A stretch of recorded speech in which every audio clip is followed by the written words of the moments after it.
So for the last many years, since 2005, I've been going to the Sundance Film Festival, and I was fortunate enough to get the chance to go back again this year. I saw 12 films while I was there over the course of about 5 days.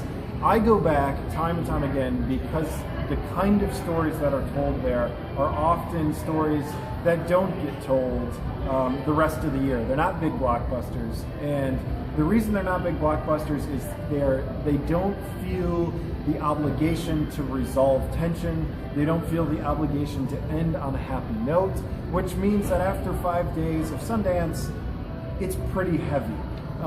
Sundance is, in some ways, you're in beautiful Park City and the snow is falling. You look up at the slopes and they're empty because everyone is in watching these movies.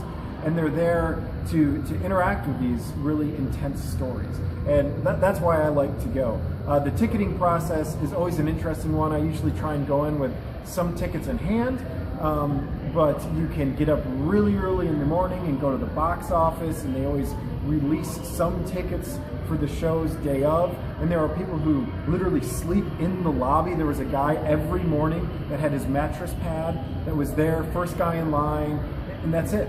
He slept in the lobby all week long and went to movies. That's kind of the culture of it, and it's a place where for 1 week, everywhere you go, it doesn't matter who you run into, you can ask them and have a conversation around movies. So for a movie buff, a movie nerd, it's like hog heaven. The number one question is, have you seen anything that you've liked? And that usually springboards into a really great conversation about the films that are out, the films that will never get out, what to avoid, what to look for. And I go in now, especially looking to pull these great films, as many as possible, into our theaters so that we get the chance to hear the stories from another perspective. That are maybe a little different than what's going to flow out of Hollywood, because they're not going to make millions and millions. In fact, they might lose a couple $1 million, but their stories worth telling, and I think their stories worth listening to, and that's why I go.